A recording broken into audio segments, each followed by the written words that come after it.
Okay, folks, thank you so much for joining Teams Day Online. We have a very special event today and a very special guest speaker. Before we get started, just a couple housekeeping items to let you know that we are recording the event today and we will post it to our YouTube channel. So please subscribe to our YouTube channel. I will post it into the link into the chat for you. We are going to try and answer questions today as they come up. So please post into the chat, into the Q&A, and we will address those throughout the session. So with that, I think we will go ahead and get started. You know, governance is one of those topics and all that we have all struggled with to some extent in finding the right balance between what is, you know, fostering collaboration versus shutting down collaboration, and, you know, protecting companies' intellectual property and all. And it's just always been a tough balance to find what's right for your individual culture at your company. And today we're going to help you address a lot of those issues. So with that, what I'd like to do is introduce our guest speaker, and she was actually named to the top 2020 influencers for Microsoft Teams. She's been included in the top influencers for SharePoint for very many years. She is a consultant for governance and adoption, and she's also an author of several white papers and books and items over the years. She specializes in helping companies collaborate and build solutions to meet their needs. So with that, I would like to introduce what I affectionately refer to as the Queen of Microsoft Governance, Susan Hanley. Susan? Thanks, Russ. I don't know if I really want to be the queen of anything, but thank you very much for that very kind introduction. I focus on helping businesses be successful with their collaboration and intranet solutions. And obviously, more and more these days, people are collaborating using Microsoft Teams. And because I love the G word, I love helping organizations think through governance. I spent a lot of time trying to think about how to talk about governance, how to explain it, and how to address the aspects of governance that really are not only about sort of things that you build into the technology, but also how you communicate good governance practices, good general practices to your users. And what I'm going to try and share today is a way of thinking about the key decisions that you want to make for governance when it comes to Microsoft Teams. And then how do you communicate those key decisions to your end users so that they understand the what, when, where, and how to apply the decisions that they may need to make, because not all governance can be programmed in. In some cases, you actually have to train people about good practices. So just by way of introduction, I'm coming to you from my home office/gym. And for anyone who's interested, that's a Peloton bike and an elliptical behind my head. And on my door is a TRX. So there you go. Cool. Working and playing. All right, so I'm going to attempt to share my screen. Always a risk. Okay, so hopefully you can see my screen. Or Russ, am I doing it right? Ah, there we go. Cool. So I don't know if everyone can see not me, but just the screen, or both? Just give me a hint here.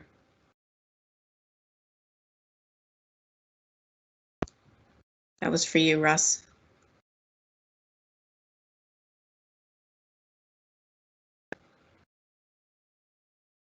There we go. Okay, good. Thank you. And can you hear me okay? Someone reply in the chat. Or Russ, give me a clue. Sorry, I can hear you fine. Okay, good. Just want to make sure we're all cool from a technology perspective. Okay, great. Thanks very much. Sorry for the delay. So, a good governance plan really helps sort of manage your environment. All these kind of things: avoid sprawl, improve adoption, communicate best practices. It's just a great, you need to have a governance plan to be successful with pretty much any technology. But in addition to all those great business benefits, a governance plan can simplify experiences for your users and admins alike. So you don't have to be afraid of the G word, even if it means applying governance retroactively. Of course, it's always better to start out with a great governance plan. But for many organizations who deployed teams at the start of the pandemic, that ship may have sailed. So I want to take a step back now that we may have a little more time in 2021. Let's see what we need to do to understand governance and maybe get back on track. So the first thing you want to think about when it comes to Microsoft Teams and governance is that Teams is part of a family of applications. So you can't really think about governance for Teams on its own. You really need to think about governance more comprehensively for Teams as it is part of Microsoft 365. And some Teams governance decisions and actions can be built in. So there are decisions that admins can make so that users don't really have a choice about the things that they can do. So are decisions like, can you have guests invited into meetings? That kind of a decision is a critical one for your organization, and there are things that you can block, and that if a user can't do it, they can't do it. On the other hand, there are other decisions that an end user will need to make about, for example, what features to enable in different scenarios from things like Teams sites and meetings. And these decisions are going to need to be communicated to the people who have the opportunity to make them, the meeting owner or a team owner, and they're going to need to know that as part of their training and the communications that you give them about how to use the technology that you've made available to them.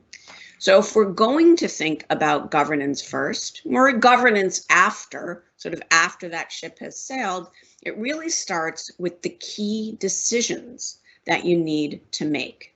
And to make those decisions easier, I have been compiling all of the different kinds of decisions that you need to make or you can make about governance for SharePoint, Teams, and Microsoft 365. And I've been keeping them up to date for about the last 10, 15 years for the entire suite, the entire family of applications. And really SharePoint, because I started my work focused mostly on SharePoint and intranets, but also extending to the rest of Microsoft 365. There are a lot of specific Teams decisions, and this framework, which is available at the link in this slide, is on my website. So if you go to susanhanley.com, you can find it there as well. It is, I update it a lot, at least once or twice a month, based on new capabilities that are largely being driven by changes that we can do related to Teams, since things have been moving so quickly. But the idea is that the approach that I recommend actually describes sort of how to set up the right conversation spaces, conversation meetings around governance, who should be part of those decisions. And then I do sort of focus on, here are the decisions you need to make for Teams, here are the things decisions you may need to make for SharePoint and OneDrive and Yammer and anything else I can think of that really will help organizations be successful with Microsoft 365. So one great place to start is by looking at these questions. And the answers to these questions or decisions really depend on the business outcomes that you are trying to solve. The answers are not the same for every organization, and if there were, I'd probably just tell you the answer in that document. But every organization does need to make these decisions, and the key to successful governance really is shared decision making about governance, meaning IT with the business. So you really, if IT makes these decisions alone, they're not always going to be solving the outcome that the business outcomes that the business leaders need to solve. So you really want to have these decisions make these decisions with the right people in the right place at the right time. You know, if you decide you're going to lock everything down, your users are going to find a way. So work is going to find a way of getting done. And so it's always a good idea to make sure we're partnering to make sure that we're not overly locking things down to encourage people to find sort of a shadow IT approach. On the other hand, if we open everything up and anyone can do anything that they want, we may end up with the wild, wild west. And so governance is about a balance. It's about making the right decisions for your organization and understanding what knobs and dials Microsoft gives us to change to vary the degree of what open and close based on our business and regulatory and maturity of our environment. So when it comes to Microsoft Teams, we have to start with the foundation. And the very first decision that you're going to make about governance with Teams is going to come down to Microsoft 365 groups, because groups provide the membership service for Teams. Creating a team means you are creating a group. Group identity is maintained in Azure AD, and policies are applied to the group. And the group provides all the related services for the team. So when I create a team, I am going to get a Microsoft 365 group. That group is going to provision on my behalf a SharePoint team site, a OneNote notebook living in that SharePoint team site. It's in Site Assets if you want to go look for it, a planner board, and it'll give me an email and calendar for that team. And so when you are making your first decision that you want to make for Microsoft Teams is actually a decision that will be shared with all the other applications that rely on Microsoft 365 groups. And that's usually going to come down to who can create. So almost always the first decision we're going to make is about provisioning. And so what I'm going to do is sort of talk through these building blocks, the key decisions for Microsoft Teams. Provisioning, who's allowed to create them. And when you make that decision, you're going to share that decision with Yammer, for example. So if you choose to say that only a select number of people can create a team, you're actually saying who can create a Microsoft 365 group. And if you're going to lock it down, you all, by definition, also be locking down Yammer. So if you're going to do that, totally fine. You just have to understand the implications for the rest of the family. We'll talk about naming, guest access, expiration, configuration, compliance, moderating, and then finally, how are you going to tell people about all these decisions? And honestly, I think the first part is much easier than the last part. And I want to show you how I have been thinking about governance for the last 15 years and sort of how to talk to people about governance. And I'll just give you one clue. The answer isn't a document. All right, so these decisions are going to be implemented by admins, but they're going to impact end users, and therefore you don't want to make these decisions in isolation. Russ mentioned this earlier, but please, please, please, if you do have any questions, I'm not going to be able to pay much attention to the Q&A, but Russ is going to interrupt me if someone has a question. So I'm looking forward to engaging. The worst part about these kind of sessions is that I can't see you and you can see me, and so I'm not getting much feedback. So questions really, really help. Comments too, actually. All right. So first decision you're going to want to make is who can create a team. And it seems really great to open up the creation of a team. But remember, when users have too many teams, they can really get overwhelmed. On the other hand, locking down who can create a team means that you create an opening for shadow IT. So if you're going to lock down teams and determine and restrict who can create a group, you need to be prepared for a rapid turnaround from whatever your provisioning request process is going to be. One of the advantages of limiting who can create a team is that you're less likely to get duplicated teams because you will have some control over that, or you are or new teams when what you really need is a new channel. So you have a little bit more control over that. So limiting helps control sprawl. It helps ensure consistency. That's the other really nice advantage, is that if you have an environment where you have not sort of reached sort of a level of team's maturity where everyone knows how to choose a template or what they're going to want to do with a team, limiting how they are created allows you to interject some training at the moment of provisioning and encourage some consistency. On the other hand, if you open provisioning, I'm not so sure any kittens are going to die. I think there is clearly an opportunity to leave provisioning of teams open, but you are going to want to think about, if anyone can create a team, how are you going to apply governance after the fact? What will you do when someone creates a team to make sure that they know, here are our best practices. Oops, did you choose the wrong kind of a name for your team? Here's what you need to know. So again, you don't have to block everything in the beginning, but if you do leave it open, you should have a process that immediately kicks in and sends the team creator resources and information that they're going to need in order to be successful. So again, we don't have to lock everything down. We can definitely open things up, but governance is going to happen either before or after, and always ongoing. So here, that provisioning is kind of the first and most important decision you're going to have to make. Second thing you want to think about is naming conventions.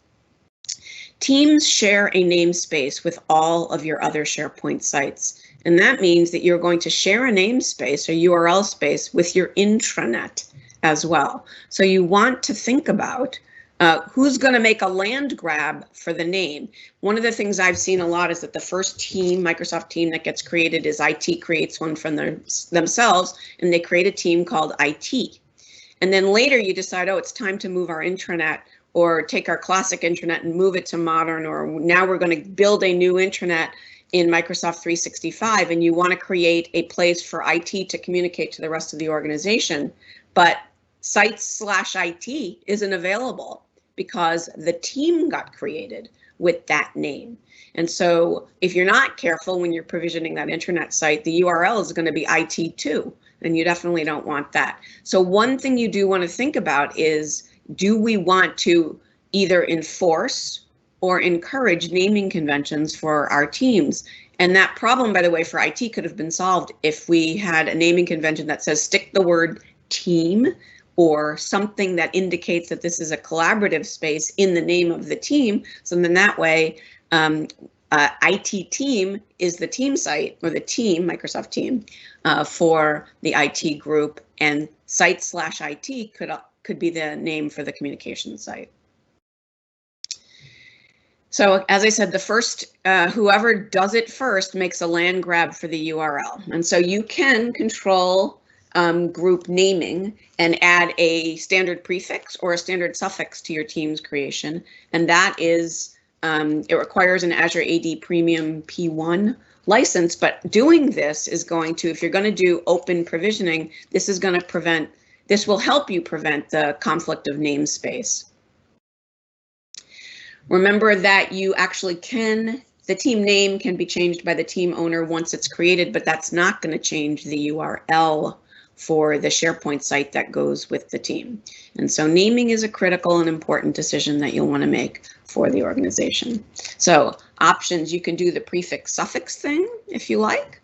You can also indicate some custom blocked words, or you can just provide guidance that says, hey, this is what you should and shouldn't be naming your team. And actually, I've worked in organizations where they do all of the above. And if you have enough controls in the creation process or the provisioning process or the review process after teams are created, they all work. It just depends on how you want to spend your calories. How's that? So then another key decision that you're going to make for Microsoft Teams is who can be members of a team. And it starts at the tenant, because if you block external sharing in Azure AD, as some of my clients do, doesn't really matter because no one's going to be able to invite a guest to a team. But assuming that it's open at the tenant level, then you're going to want to make some individual decisions about who can add guests. Can guests be added to groups in general? Can guests be added to teams? Can guests be added to SharePoint? And the other one I like to think about is what kind of file sharing link do we want to enable by default, from at least on the SharePoint side. I always recommend on team collaboration, it should be people with existing access or by default, and then you can subsequently choose what kind of file sharing link that you want to use. But in general, in addition to provisioning, the team that we need to create, we also need to think about who can be a member. So another sort of key part of the admin decisions that you want to make about teams. And again, there is no right or wrong answer. It depends on what is most appropriate for your organization. Next decision you're going to want to make is about how are we going to expire teams? Do we want to automate this, or do we want to let teams sort of live and we'll use some manual process or a third-party tool to help us do it? If you have open provisioning, meaning anyone can create a team, you're going to want to have some way of closing down teams that are not used, because that is about the only way you're going to get any manageability in your environment. And you'll find that if it's open, people are going to create teams and abandon them, not realizing that they're creating an artifact that is going to be retained until they choose to delete it. And so groups that are actively used can be auto-renewed, and that's a great approach to make sure you're not bothering people who are actually using their team. And then if they're not actually being used, you can trigger a process that says, hey, you're at 180 days or whatever the number of days is that is appropriate for your organization, you can then trigger the automatic archiving or deletion of teams that are not being used. And so one thing I would recommend is you probably want to think about being careful about auto expiring teams if you don't have a retention policy, because what you're going to want to make sure is that if you have that your retention policy will kick in even if you've auto expired your team. So in other words, you need retention first, and then you can turn on auto expiration to make sure that you are not accidentally deleting something that needs to be preserved. So all of this really needs to be thought about in concert, which is why really IT shouldn't be making these decisions without understanding what the business requirements are for document retention. I'm going to take a little breath here and see if there are any questions. Russ, do we have any questions? There's a couple of comments. I haven't seen any questions. Okay. Any comments I need to know about? Well, okay, so there's just, why is creating a team also showing the group in Outlook still? That is going to be turned off really soon. There was just an announcement this week that you will know when you create a team, no matter how you create it. Right now, there are some ways of creating a team that don't trigger it showing in Outlook, and pretty soon they will all be aligned. So creating a Microsoft team, capital T team, will not show in Outlook. Okay, there's another one. I'm not sure. This is a question. In the admin center, I have locked down created SP site, any site created default to teams/exec. So if the naming standard is a prefix, teams would duplicate it. Team/team IT. Okay, so I think what you're saying is you're choosing a path. Your default is /teams. You can do that, and then you wouldn't want a prefix that has team IT. I think you're more likely going to end up leaving your path as /sites. I guess that's not really true. It depends on whether you're doing open provisioning or closed. If you are doing open provisioning, you're almost going to have it. You could leave it at /teams, but then when you provision a communication site, you're going to want to make sure that that provision's in /sites because it isn't a team. And so you have to be really, really careful. So in most large organizations that I've worked with, we flip it so that in the admin center, all sites are created with /sites. And then we do need the word team in the name somewhere to make sure we don't get the URL. That we don't make a land grab for a URL we might not want for an intranet communications site. So in that case, all sites would be /sites, and then you do care about it that. And I wouldn't necessarily use the word team in the beginning. I actually prefer it as a suffix rather than a a prefix. So IT team, not team IT, if that makes sense. So hopefully that answers the question. Another question. Sure. Any way to just expire teams rather than all Office 365 groups? Anyway, well, again, teams are based on groups, and there are things that teams have that are provisioned because they are a group. So you need to take it as a whole. And so all groups should have an opportunity to be expired. If a Yammer group isn't being used, if a stream group isn't being used. So I'm not sure why. I'd have to really think about a scenario in which you wouldn't want to consider that. I don't know, Russ, can you think of anything? No, I can't. Okay. Another question was, can you restore auto remove groups? Within 30 days, but if you forget, if you don't have a retention, so retention rules always take precedence over the auto deletion or any kind of deletion actually. And so after 30 days, no, it's gone forever. So that's really why you want to consider retention first.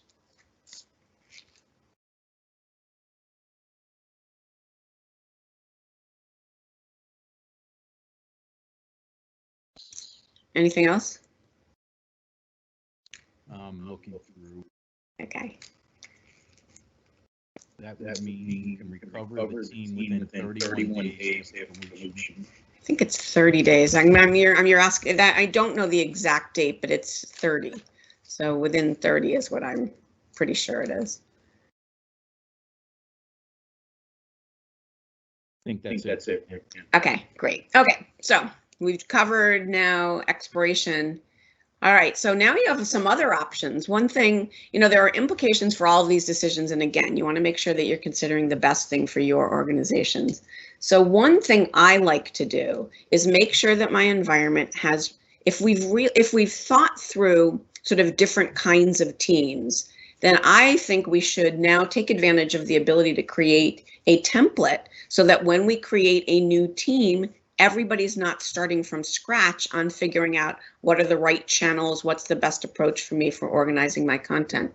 So I'm working with an organization right now that has decided that for every sales pursuit, they want to make sure that the channels in the team are, at least there's a basic bare minimum number of channels, and that they're named and created consistently. So then when someone works on multiple pursuits, they don't have to jump into the team and go, I wonder how these guys are thinking about organizing their content. In that case, actually, this is not a difficult thing to do. What you want to do is make sure that you have a template for a sales pursuit so that each time I create a team to support one of those activities, I've got that common structure set up to ensure consistency and basically take away the burden of having to rethink everything every single time. So there's other things that we can choose to do. We can decide what applications we want to include, what apps we want to include by default, what apps we want to give individual users the ability to do. And then within each team, there are all kinds of features that we need to decide as an organization, what kind of features do we want to include by default. And remember that there also are decisions that individual team owners can make for their teams. But you as an organization can turn off or on many of these features in the admin center so that the team owner doesn't always have to think about it. So you can think about, can users create private channels in Teams? I'm working in an organization right now where the concept of a private channel was not explained very clearly. And very quickly, and here's why it was very, very confusing, because they have you need to make a request to create a team. So the creation of a team is locked down. But once you have a team, people are able to create private channels. And so rather than requesting a new team, that the business users thought it was much easier not to ask IT every time they needed a new team. And their IT department made it sound like asking for a team was going to be denied on occasion. So they said, oh, good, we have this main team. Let's just create a private channel every time we need a private space. Well, they very quickly ran out of opportunities to do that because you are limited to 30 private channels per team. What they actually needed was additional teams. But because governance and training go together, and you can't just lock things down without providing people with education about how do I know when I need a new team, how do I know when I need a new channel, you are going to you could very easily get into the scenario that these guys did, which is using channels when they really needed to use teams, and then saying, wait, this is really bad because we can only have 30 private channels, we can't get our work done.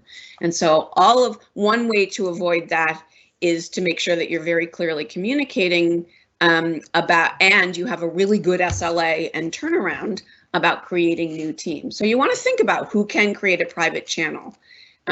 Is that the best option in our organization? What kind of meeting policies do we want by default? What can members do? What can guests do? And again, you have a lot of knobs and dials that you can turn. What I really recommend is that you use those governance questions to think through the governance questions list, each one of the decisions that you can make in the admin center. And as I said, there's no right or wrong answer. What you want to do is have a conversation to think about, what is the level of maturity of the people in our organization, and what is our environment like, our business environment like, so that you can determine what makes sense for our organization. For example, there are things that you can restrict in chats and messages like Giphies and memes and stickers. For some organizations, that's totally fine to leave everything open. And for others, locking that down might be more appropriate. So it really depends. You may want to have guidance that goes along with it saying, be careful about using Giphies in a team that includes partners and customers or things like that. And so again, things that you can restrict, some things you can restrict in a team, and some things you're going to make a decision for your organization as a whole. I'm going to take a little breath, just make sure there's no questions.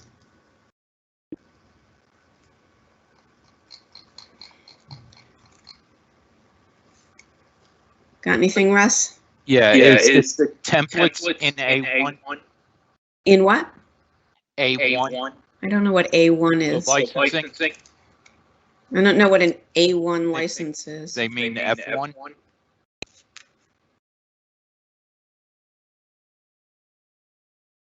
Yeah, I don't know. I don't know the answer to that question. And I don't know what A1 is. Maybe I can research that. Yeah, let me take a note to look that up. Templates. Yeah, A1, something I've never heard of. Okay. Anything else? No. Okay. I'm going to just tell you that anyone outside of Microsoft, even people inside of Microsoft, are not going to be able to tell you exactly what's included in each license without looking it up. And I am 100% not a licensing expert. There are a couple other questions. Sure. How to communicate team governance, IT and functional decision, if it is through a document. Oh, I'm going to say, I'll get to that. Give me a chance. Yeah. I'm going to get there in a couple of slides. I'll tell you how I do it. And again, I'm not an expert on the answers, but I can basically tell you what questions you need to ask. And when I work on a governance engagement with a client, what I try to do is facilitate the conversation. And where I can often help is clients will say to me, well, how do other organizations make this particular decision? And I can say, well, in this kind of an organization, they made this decision this way. In this kind of an organization, they decided not to do X, Y, and Z. And here's why they made those decisions. But the more important thing, I think, is actually to have those conversations and to think about what you can and should lock down or open up based on the needs of your organizations. And I think I mentioned this earlier, but I think a key decision that you are going to want to make in general is about what kind of data retention policies are required for Teams and Teams chat. I'm working in an organization right now where one-to-one chat messages, the organization has decided that one-to-one chat messages are going to be auto-deleted after 30 days. Channel messages, however, are retained with the team itself. And so what that is doing is really forcing the people in the organization to choose where they have a conversation. And it is critical, of course, to communicate that information so that you're not having a conversation in one-to-one chat and expecting to be able to find it after day 31. All of these kind of decisions are, again, the kind of decisions you want to make to ensure that your use of Microsoft Teams is successful.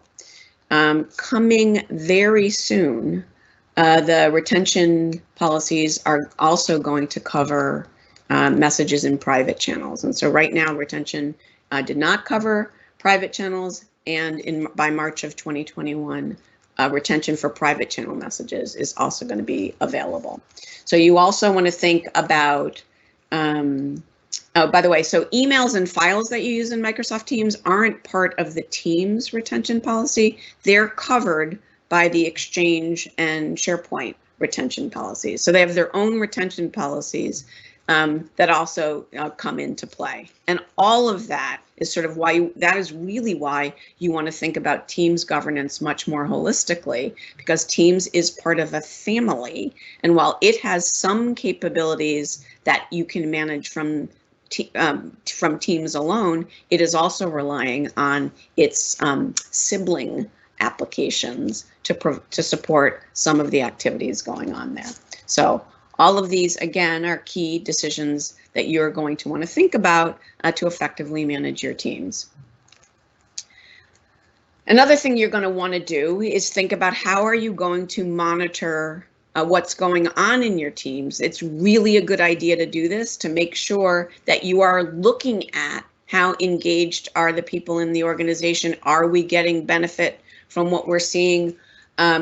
Just to give you an overall picture of what's happening in Microsoft Teams. So one, there are some aspects of monitoring to support ongoing review that are available in the admin center. So there's monitoring and information that you can learn at the admin center level. And then there's also some great information that as a team owner, you can see what's going on in my team, what channels are active, what channels are inactive. So there's a lot of information available to the team owners and members about the activities going on in a team. And again, the more you know about what's happening in your teams, the better you can govern what is going on, the better you can see what's going on so that you can actually do something about it.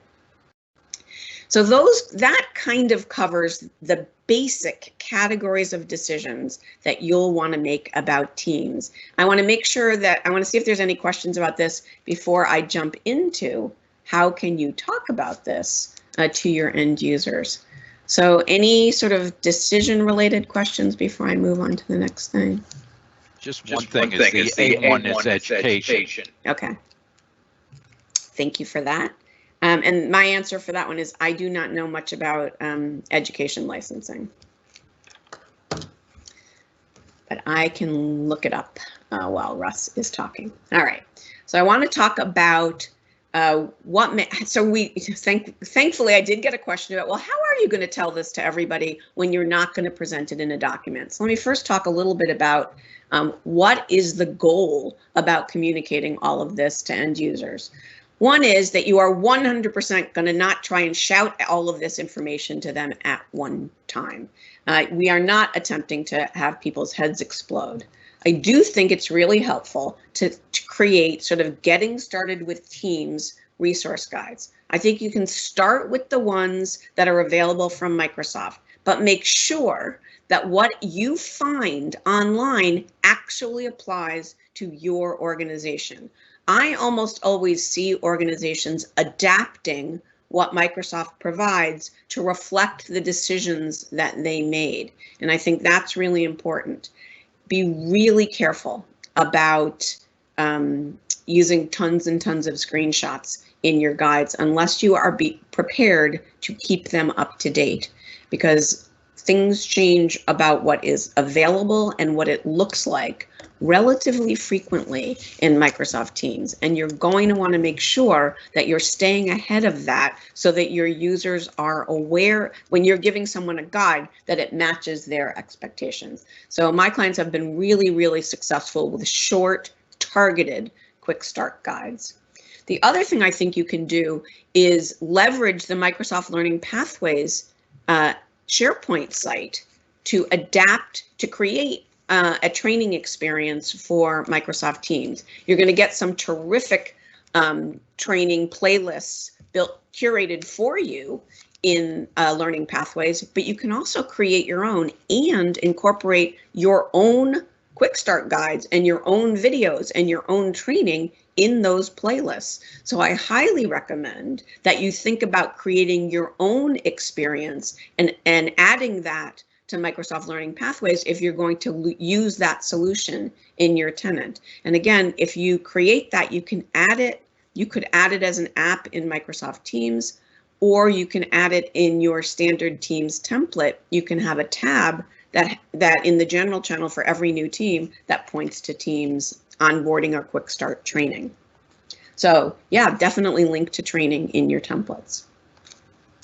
The other thing to think about is that many times people want to learn in real time. They're not super interested in a lot of training until they have a need to know. So I think you should think about offering recurring training opportunities on a real-time basis. You record them so that they can be watched later. But everyone has a different way of learning. I need to ask questions in order to learn most effectively, and I need to try things. I'm very much a kinesthetic learner.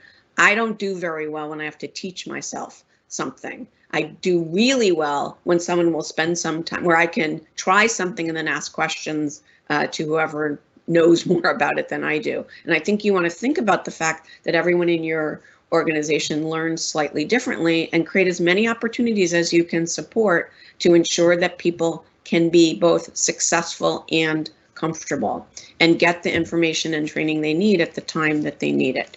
If it is business critical, again, you want to block things that are going to cause harm to the organization, but that doesn't mean you shouldn't communicate them to your users. And so, as I said, I don't think a governance document is going to help anybody. Typically, this is what a governance document looks like. It is a very large a big fat document. And what's the problem with that big fat document? Well, you know what? No one wants to read it. And forget about wanting to read it. No one does read it. I find people don't read anything greater than 2 pages. And as a result, you have this great document where you've documented all these decisions. And as a result, what you end up with is very unhappy users, frustrated and unhappy users. So what I think we want to do is build a user resource center, a destination that applies both how to do things in all of our Microsoft 365 technologies, not just Teams, with how should you do them and why you should do them, why you should do certain activities for Teams and all of Microsoft 365.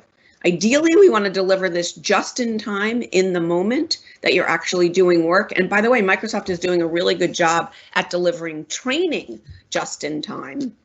But now how are we going to deliver our governance just in time? There are certain capabilities when you try to email a document that has protection on it, you'll get notified in the moment. So there are ways to communicate in the moment. But I think oftentimes when people are creating teams, they want to know, well, what's a good way to do this and how should I be thinking about it? And for that, I'm going to make a sacrifice to the demo gods and hope that this is going to work. So let me share with you, while I'm doing this and praying, Russ, you can just sort of take a look and see if we have any questions. And I am going to see if I can flip to my demo. Okay, so while you're doing that, obviously we're still getting the echo. Okay. What happens in the case of conflicting rules across retention policies? Which takes precedence? If, for example, a Teams policy conflicts with a SharePoint policy, which will apply to content stored in Teams?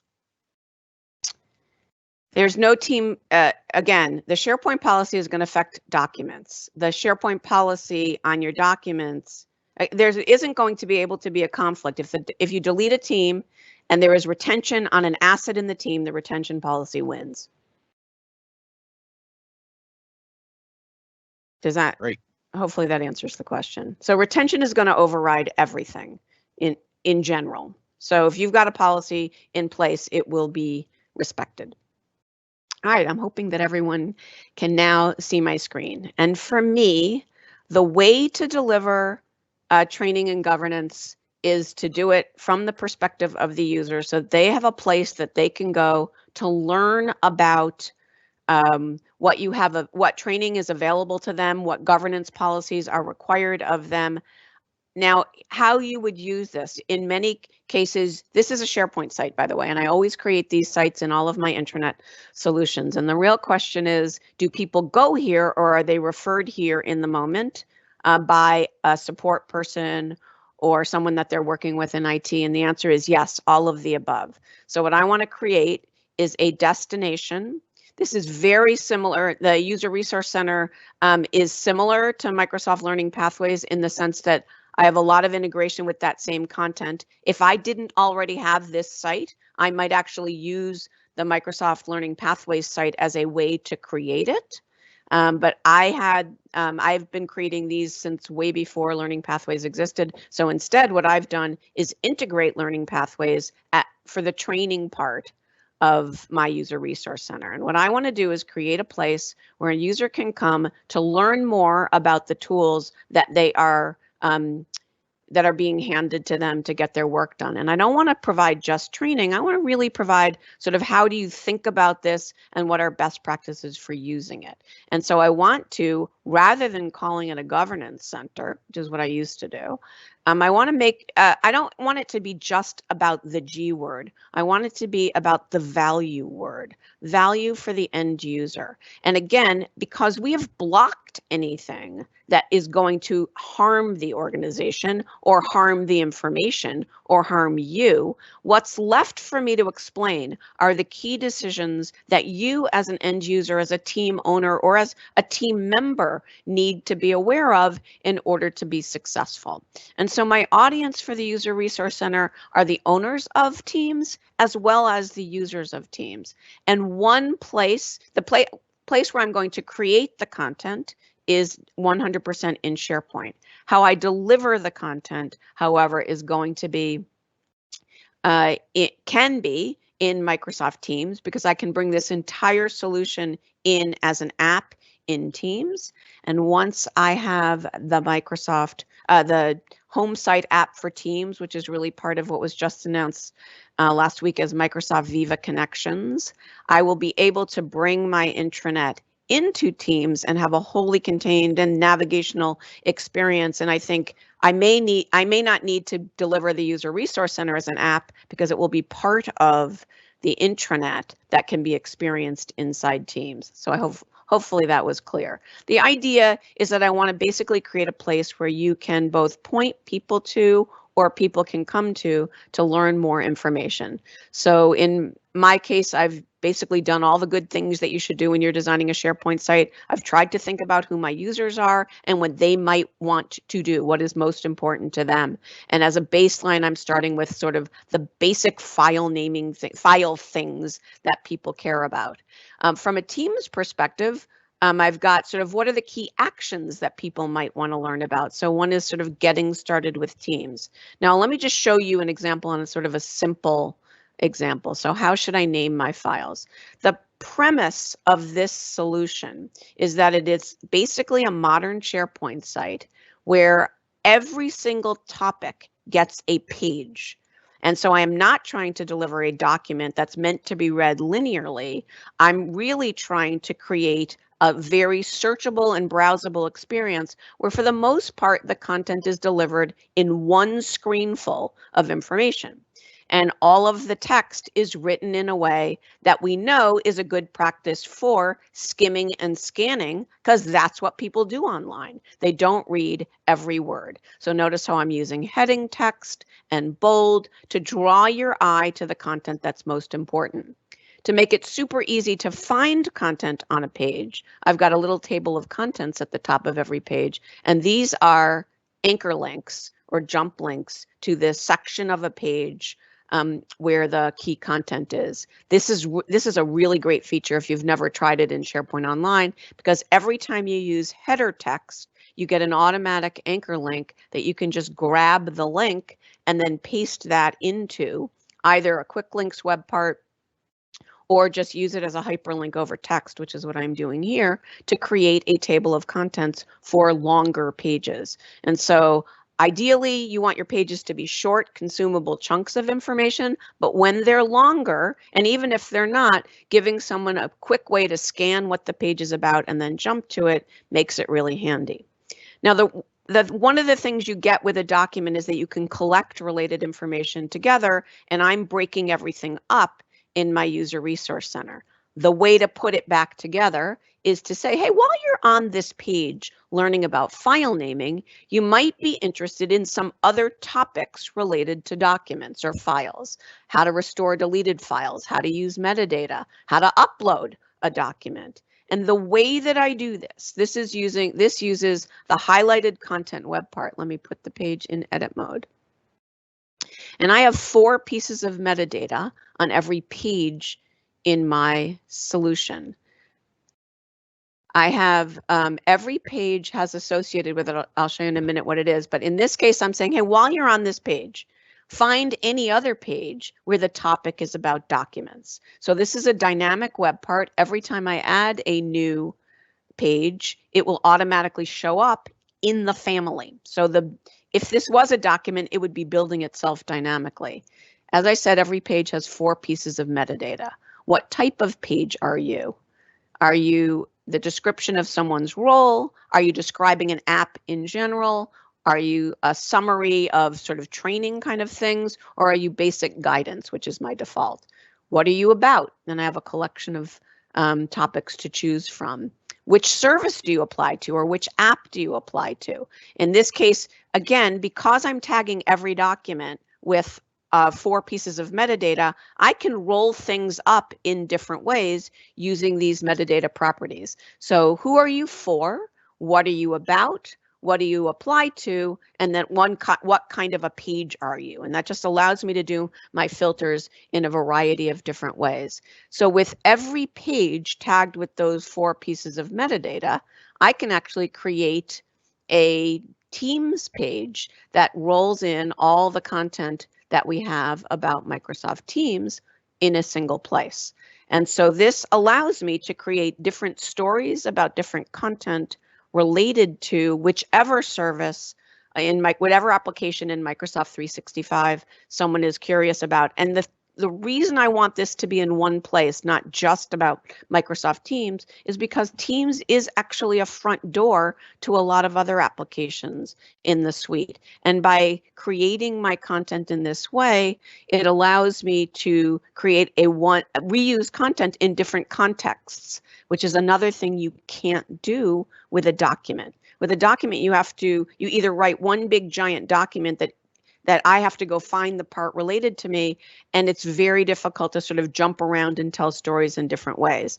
This allows me to pull in document related content when I'm writing about Microsoft Teams, because there are files that you may actually store associated with your team.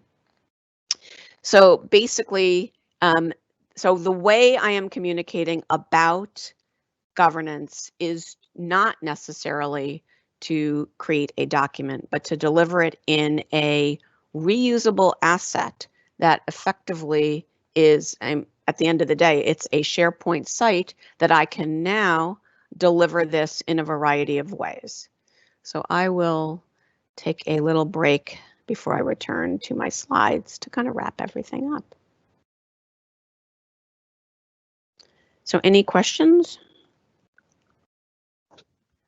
Have you had any experience with organizations that are bent on providing customized training with internally built PowerPoints versus leveraging evergreen Microsoft content? We have that situation and looking to change the corporate mindset. I think it's risky to do that kind of thing. And I think the reason it's risky is because we are using cloud platforms that change. That being said, I already said I do think that there are cases where you do want something that is very bespoke to your organization. I don't think it has to be either or. I think it may be both and. On all of these places in my user resource center, I am linking to Microsoft content all over the place. Microsoft Teams training, I have a curated collection. I haven't created any of these. However, if my organization had something very specific, I would 100% embed it or add it to this page so that you've got one of the advantages of your custom content is that you can explain both how to and how should in the same context. So I think it is important, by the way, if you're not going to allow some of these capabilities, to not refer to them and to create a way that doesn't talk about them to your end users. So that's one of the reasons I like creating my own user resource center. And I think it's really combining your bespoke content with what is basic from Microsoft. Like, I don't want to have to write the documentation about how to upload a file. I think that we can go get that from Microsoft. But what I do want to do is I don't want to tell you how to upload a file, give you training on that without first saying, hey, are you uploading in the right place? And have you named your file in a meaningful way? And once I know you've done all that, sure, here, go to this asset to learn how to upload your file. So I think it's the same way with virtually any kind of training content. There's another question regarding team ownership. Microsoft was going to push out something to help with team ownership, helping require 2 owners for each team. He said somebody said it would be available in the spring Ignite. Is this happening? We are struggling to keep 2 owners for each team, so they have many orphan teams. That's a good question. I don't know what Microsoft is going to do to sort of require that, but I do know that there are some governance tools that you can use to quickly and easily identify teams that have been abandoned. Yeah. So Syskit, ShareGate, Apricot are just 2 that immediately come to mind. Russ, you probably are aware of some as well. Yeah. So I mean, partly it depends on how. You can see that inside of your team's interface, at least how many owners are assigned. So, in terms of identifying it, that's one way to keep tabs on it. At the same time, if you got, tens of thousands of teams, it's unmanageable.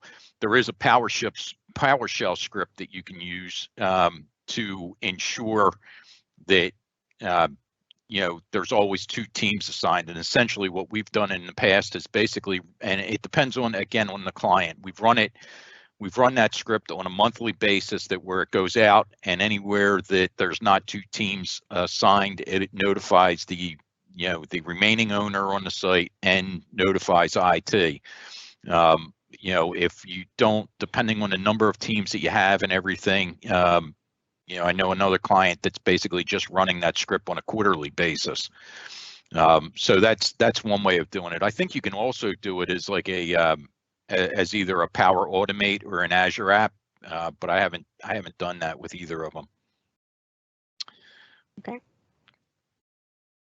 All right, so hopefully that answers your question. So again, here's my demo fail backup slide. But the net result on all of this is you want to create single focused pages, write them for the reader, make them as short as you can, and then use metadata to connect them. And I have a link in the resources slide that I'll show you in a minute of how you can think about creating that user resource center for yourself. So as I said, the most important way to deliver this content is to not make people go looking for it. And I think that's really what the whole concept of Microsoft Viva is all about, is bringing knowledge and information to you in the flow of your work. I try to do that as well. And one way to do that is to bring the app or the Teams Resource Center, that collection of assets about Microsoft Teams. You can bring in any SharePoint page to your team template, and that will always put your sort of key governance information into every single team. The other thing I've done is I've brought my entire user resource center into Teams as an app. This can't be very difficult to do since I was able to do it. However, bringing in a SharePoint site in as an app in Teams, you do lose your top navigation, but it will work. And so that's another option as well. The whole idea is to bring all of this governance content to people, governance and training content to people at the moment that they need it. I think the last way we're going to sort of bring all this content into the flow of where people work is when you bring your intranet into Teams. All of this is going to land in March, which is really 1 month away, March of this year. So we're talking about what used to be referred to as the home site app in Teams, which I believe now is part of Microsoft Viva, still not Viva Connections. I'm still trying to figure out if that means that home site app in Teams, or you can do one without the other. But I think we'll know more at Microsoft Ignite. But the idea is the more you can bring your experiences into the applications that people are using every day, the more opportunity you have for those experiences to drive value to your end users. And ultimately, that is the goal. There's another question. Sure. So we have many external guests and need to moderate chats. Is there any way to moderate them before they are actually posted? I'm not aware of the ability to moderate a chat in Teams prior to posting. I know that on the Yammer side for live events, there is going to be a capability. I don't think it's been rolled out yet to moderate, to sort of pre-review things before they post. I believe that is happening, but I am not aware of that capability.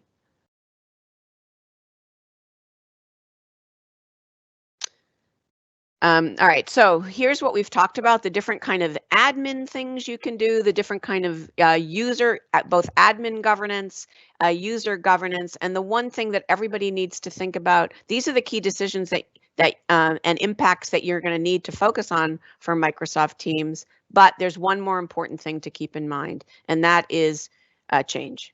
Everything from your users and the platform on which you are collaborating is changing on a rapid basis. Changes to Teams, changes to the training that you provide, and updated governance decisions as more and more capabilities are brought to the forefront that you can then control. So I'm going to commit to keep updating those the governance decision document, so you can always reach out to that document, but you need to commit to paying attention to the Microsoft roadmap and the message center and blogs and social media so that you will know when it's time to update your key decisions and content. So critically important to do that. And finally, there's a bunch of resources that I will make this information available, including how to create the Governance and Training User Resource Center. And Russ, I'll make sure that you have this slide so that you can post all these various links, which no longer paste with the URL. But these are sort of the key things that I've talked about, the key places in docs.microsoft.com where you can find more information about the governance decisions for Teams. And if you have any additional questions, here are all the various ways that you can contact me. Great. Excellent. Thank you so much, Susan. Great job. Thanks.